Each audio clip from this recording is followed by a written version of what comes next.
Put on your seatbelts. We got the keys to the spaceship. It's time to go for a ride.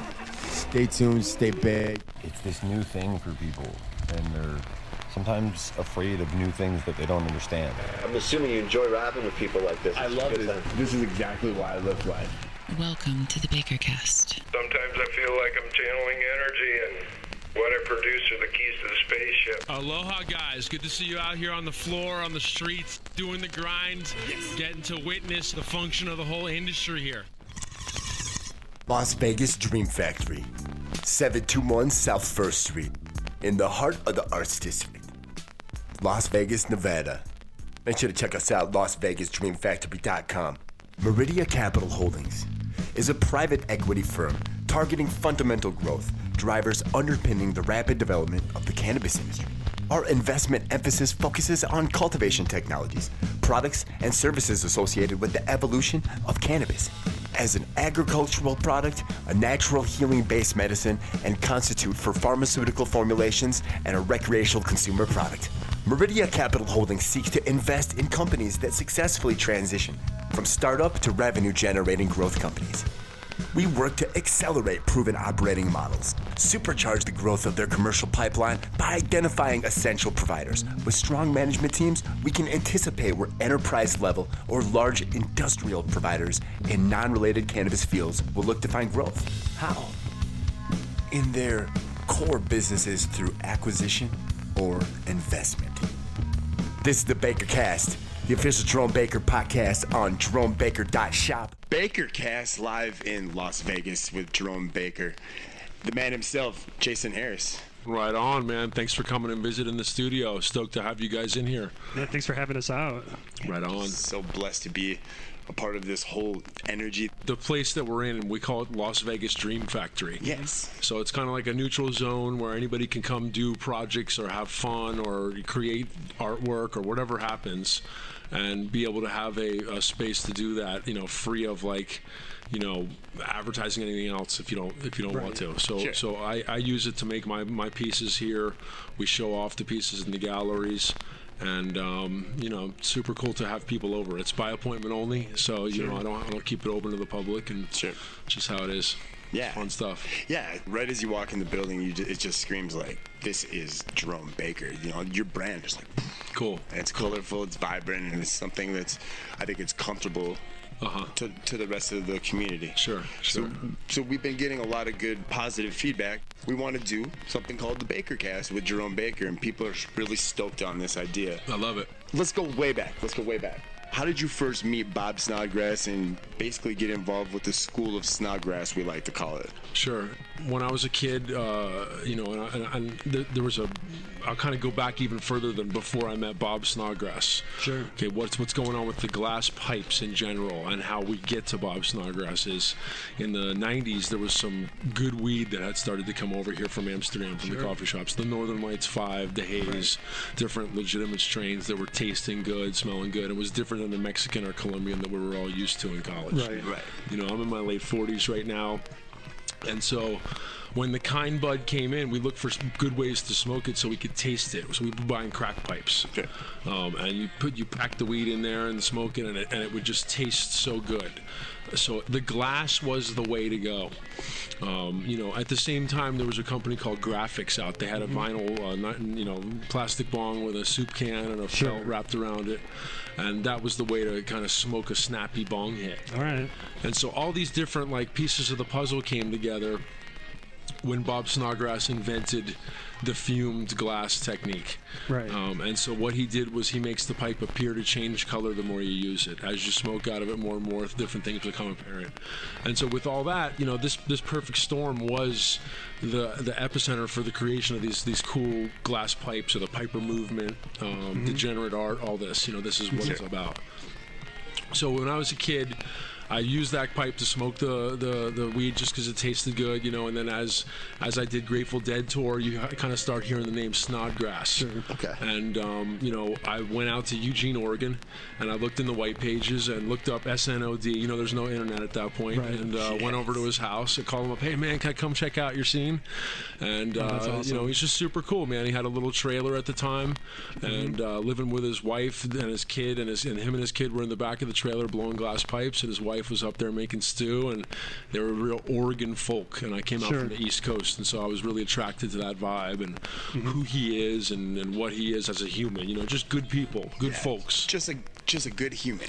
That's right. Absolutely. That's right. And so that's I think what bred his, you know, discovery of what we're doing now. He also invented the push bowl back then. You know why the bowl is pushed as the heat rises and it will burn your hands, and so lots of little things came from Bob. And so anyway, that's how I met him. Is looking him up in the phone book, and he was gracious enough to show me some technique. I went up to Alaska and worked for a summer and figured out how much to buy a torch, and bought my torch and my kiln and started going. And back in the early days, nobody knew anything besides a national hand torch, which was a very small torch. Okay. They didn't know about there was a bigger torch. Oh, really? And at one point in everybody's history, the one guy, Dan Kay, came back from Salem Community College. And Salem is a place where it's the only school in America you can still get a degree in scientific flame working, which is what we do to make these pipes. So Dan Kay came back from Salem with a Carlisle torch and 25 mil heavy wall. And that week, Cameron and Bob invented the first bubbler anybody ever saw with the water in the pipe. You know, that's how primitive it all was. You know, and it was so fun to be a part of it because we knew it was cool. Can't imagine, it was like doing Fish Tour in the late '80s. You know what I mean? You knew something was gonna pop in the end. Yeah. Bob just changed my world along with a lot of others. I'm lucky enough to be listed as number 7 in his apprenticeship lineage, and I really appreciate being a part of the whole Piper movement. Eugene was the most incredible glass scene in the 90s that I could have ever been a part of. And I did a lot of things, and so I was in my 20s. I had a business that we did, $4 million a year in sales. Wow. We had 70 employees. I had a great CEO at the time, Saeed Matadi. I have had my partner, Jordan Schefter, has been with me the whole time since college.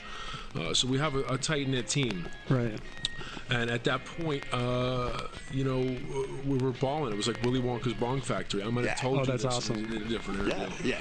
And so, that's kind of how it was all going at that point. Eugene was cracking for sure. Right. Up in Seattle, there was the whole Glassworks Park crew, and that was like Jay Lee and Marcel and some of those ballers, Banjo. A lot of those guys had different technique that were coming out of there that were just fucking swamping. Eugene suddenly with the color and everything. Well, along with Bob, I went to Pilchuck Glass School.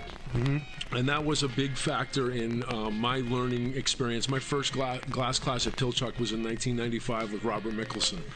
And now he's one of the pipe ballers. Sure. So, I had the experience of working with him before he made pipes, and I was making pipes in his class and got kind of reprimanded for it. I sat down in his class. The first thing I made was a giant bubbler, and they all came to me at nighttime like, "Oh my God, they can't do that. Put that down." I'm like, "Fuck, man!" And I had never really seen a cold shop before, which is where you can cut and saw and grind glass. So I just took the thing and cut it all to pieces and re-welded it a different way so it couldn't be smoked out of. And then we played the game back then. But it was a really cool experience in my glass blowing history. It's a very important experience for anybody that wants to know glass. And from there, I met a guy named Hans Ittig. And Hans is a 7th generation German maestro. Okay. And his dad is still alive, kicking. His grandpa was doing sucking up mercury into thermometers. Oh, wow. 93 years old still. That's amazing. Amazing knowledge. And so when I started making bongs in a production way, and I got my Henry Ford on and did my had one guy make a ball, pass it to the next guy, and we had this production experience that we were able to make a lot of pieces with. He comes in and shows me, in all my knowledge that I thought I knew everything, I was making one bong, and he taught me how to make 2 in the same amount of time. Oh, wow. So it's a thing that can change your whole game. Sure, absolutely. The glass blowing thing is 5,000 years old or whatever. It's super absolutely, old. Yeah. And they have pieces from these long times ago. So there's a lot of technique that's been around a long time. So you can't, we don't want to reinvent the wheel. If you can find out what's going on for all these thousands of years of technique and use it in your own to build something new, that's what the Piper movement's done to this whole glass blowing phenomenon. Who were some of the other students that joined you at the School of Snodgrass, like we like to say? So in that time that I was there, one of the most prominent, badass glassblowers that got with Bob was Cameron Tower. Okay. Now, granted, Hugh was there with Bob since day one. Hugh's been there, and he's a quality killer flame worker, and has an incredible style that lends to this whole Snodgrass thing. So with Hugh and Cameron, there was a guy back then called Tori, and Tori invented the first spoon pipe. Nobody ever saw a spoon before Tori, and everybody was like, we called it a chicken leg, What? Yeah. That's cool. So I don't know what's happened to Tori. I don't see him in the scene at all anymore, but I know Hugh's deep in the whole Piper movement, and he's got a very, respectful manner about him, and he's just one of the most legit guys out there. And Cameron Tower came from 7 years of welding bike frames at Schwinn to Bob Snodgrass. Wow. And when he got to town, one of his first days in town, before he ever started blowing glass, was at my house, and he drew a picture of my Bob Snodgrass pipe. I had this big fat one, on my mantle, and he drew a picture of it, and then he went over there and met him and started working with him, and I still have the picture to this day.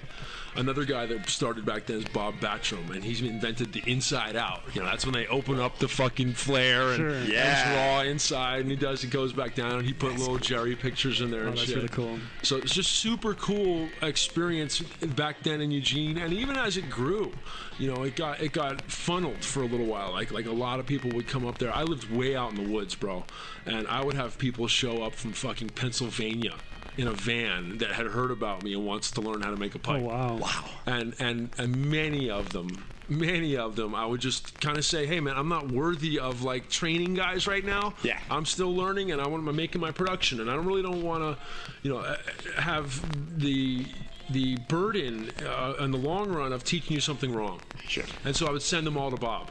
Okay. And many of these people that I sent to Bob, i.e. Jerry Kelly, i.e. Brian Bates, Brian Padilla, Dave Willis was over there. There's a lot of people, that went over there from that. And just, super cool stuff happens. There's a lot of them are on the board of directors of the Glass Arts Society now, or working at Pilchuck Glass School, or in some higher capacity in the medium some way. I still get looked down on and frowned on as the bong guy, okay? But some of the great masters I'm friends with, you know what I mean? And then we get the nudge. Yeah. I know I go to all the main conferences in the Glass Arts Society and try to stay current in really what's going on in the medium. Because it's like playing a guitar. It's like if you can play really good guitar, then you can play any kind of song, any kind of music you want. I just happen to be attracted to the bong because it maybe represents something cool and it's a little old school, but that's where that is. Stay tuned, stay baked. I'm Adam Stella.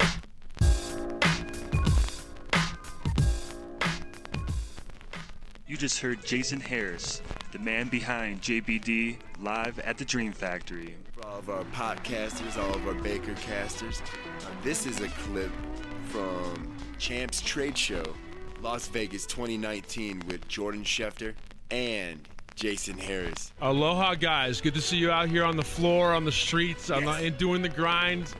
Ladies and gentlemen, live from Champs Trade Show, this is the BAKERCast.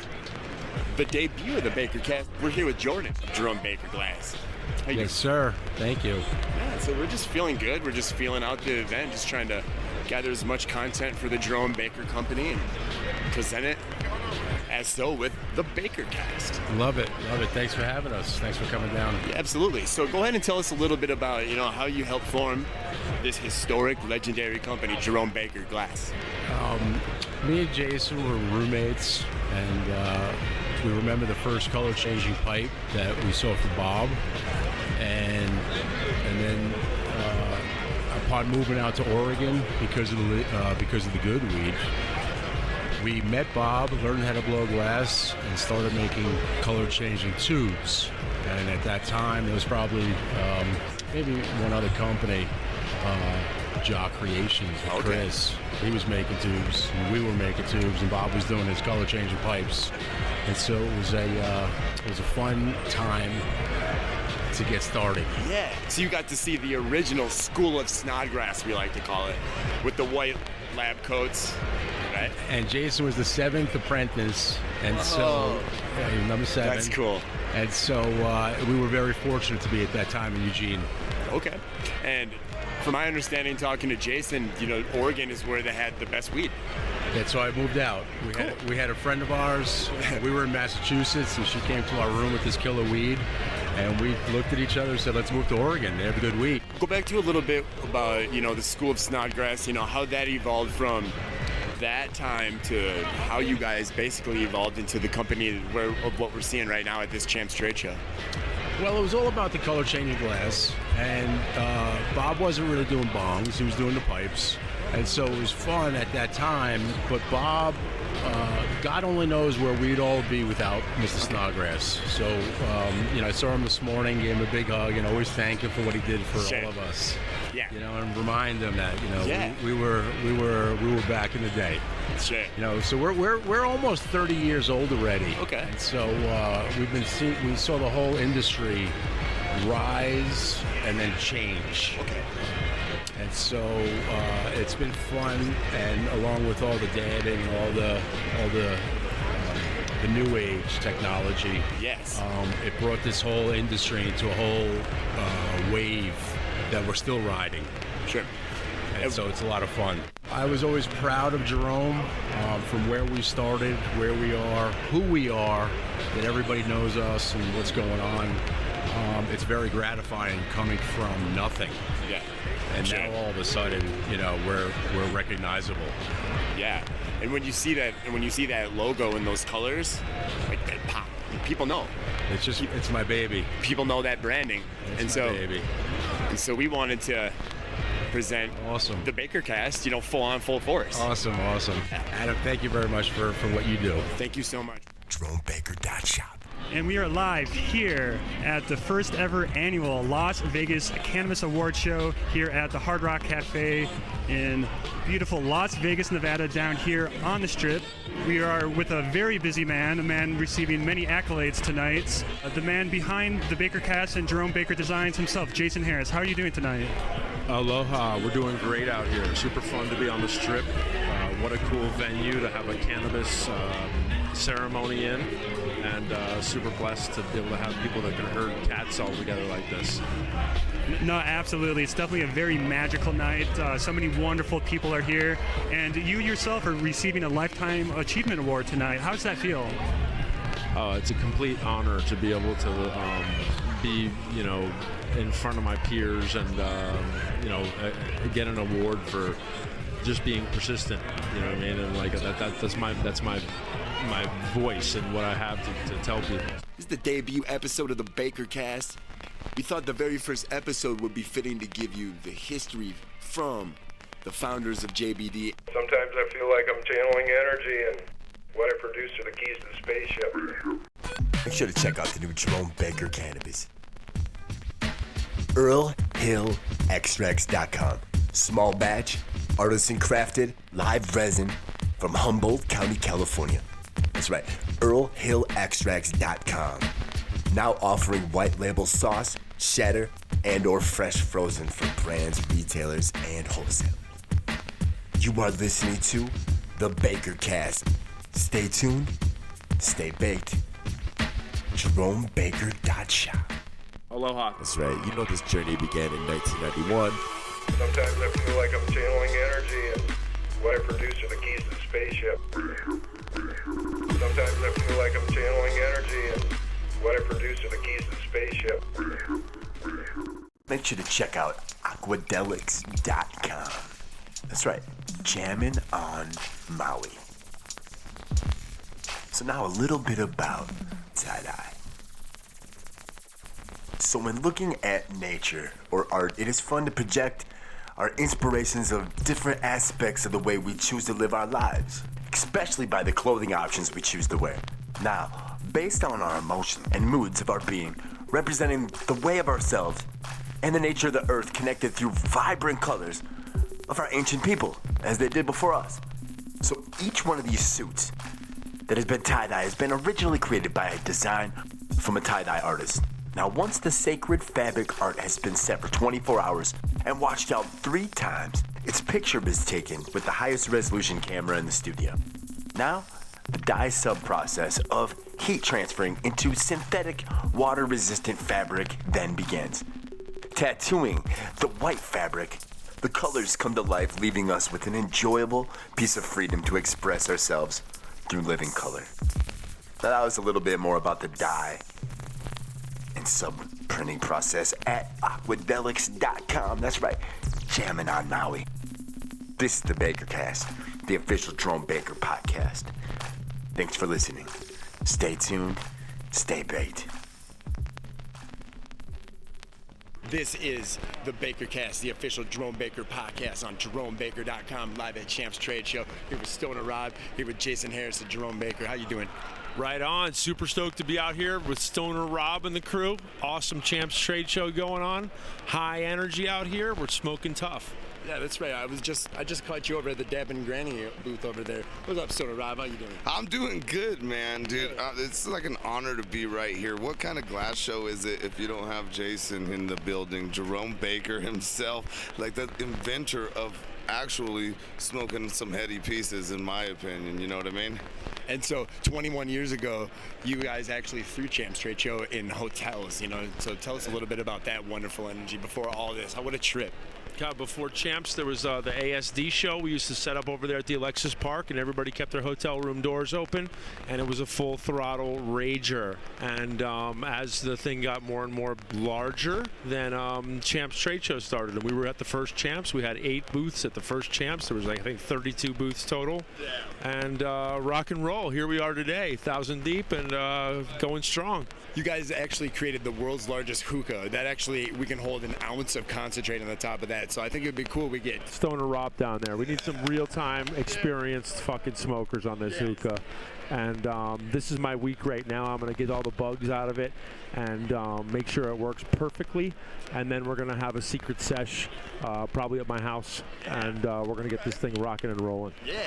Definitely invited over Rob and the crew, and hope that you can definitely join us. That's a for sure, dude. That's even if my kid's being born that day, I'm like, babe, I gotta go. Yeah. Jerome Baker's having a party with it's exclusive. Concentrates in a hookah. You'll understand. The kid'll know. So tell us about your tour coming up. Oh, so check it out, you guys. I'm actually going to be going on tour. It's called the Stoner Rob's Dirty Hotel Rooms and Life Changes Tour. So it starts off down here in Nevada. I work my way up the West Coast. We're going to actually be doing Mendocino. So we're taking it to all the stoner places, Washington, Colorado, and then we finish back in Hollywood, California. It'll be a 3-month tour. You're going to want to jump on this. I got some amazing guest stars. Every night a different guest star. So rumors are in the mix that 4 nights of this tour, Tommy Chong will be jumping in. We have people like Doug Benson, like Rob Van Dam, some amazing stars, man. And I would love to have some Jerome Baker huge bongs for the whole tour on stage. That would be the craziest thing in the world. Yeah.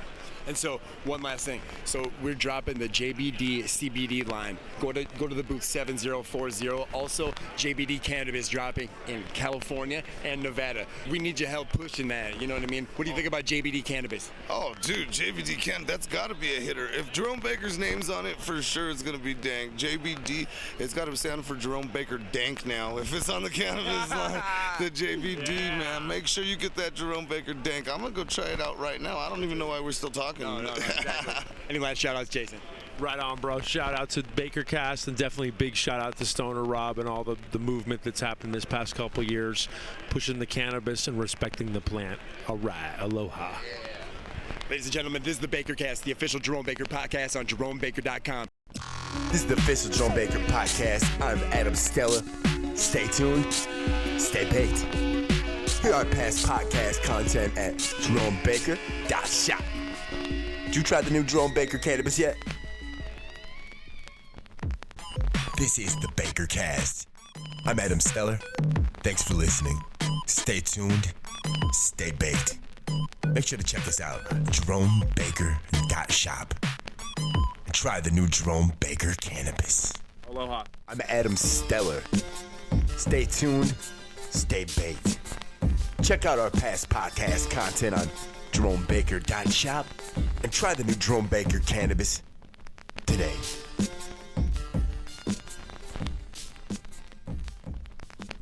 Very historic day for Jerome Baker and the team.